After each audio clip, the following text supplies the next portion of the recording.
क्योंकि पहला सूत्र ही हमको याद दिलाता है कि हे शिव, आप मेरे गुरु हैं, मैं आपका शिष्य हूं, मुझ शिष्य पर दया कर दीजिए। अगर ये अपना वाला भाव उसमें गहरा नहीं होगा तो न तो दूसरा सूत्र जिसमें आपका मन शिव की परिधि में रहे हो पाएगा, न तो तीसरा सूत्र मन ही प्रणाम करता है किसी को, शिव को भी आपका मन ही प्रणाम करेगा, ये भी नहीं हो सकेगा। इसलिए उनकी बात का ध्यान करिए।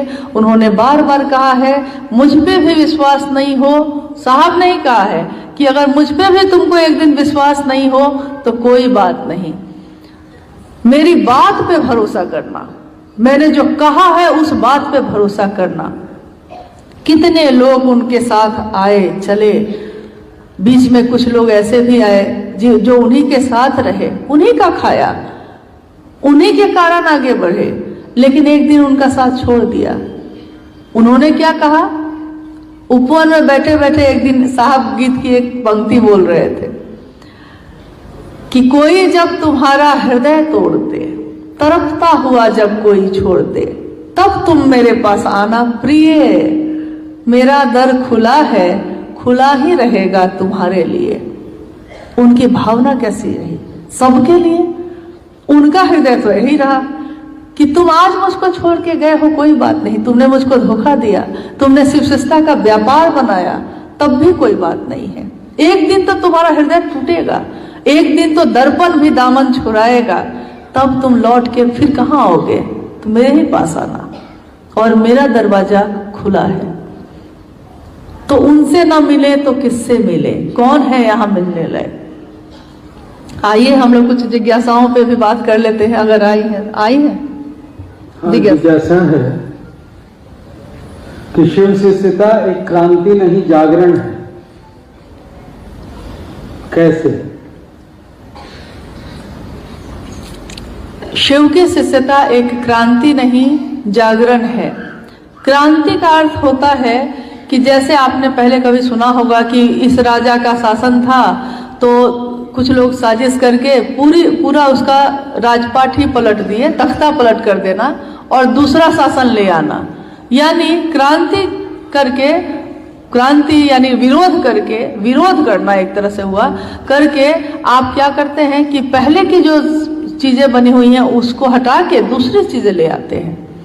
लेकिन साहब ने कहा कि शिव की शिष्टता क्रांति नहीं है, ये जागरण है। किस बात का जागरण? ये जो हमारे आपके अंदर जन्मजात ही शिव का प्रेम है, उसके जागरण की विधा है। जन्मजात है ये, जिस तरह जन्मजात हमारे अंदर और भी भाव होते हैं, लेकिन जन्म के साथ वो सोए रहते हैं, सुसुप्तावस्था में रहते हैं। जैसे जैसे उस तरह के संबंध आपके जीवन में आते हैं, वैसे वैसे आपके मन से वो भाव प्रकट होता है।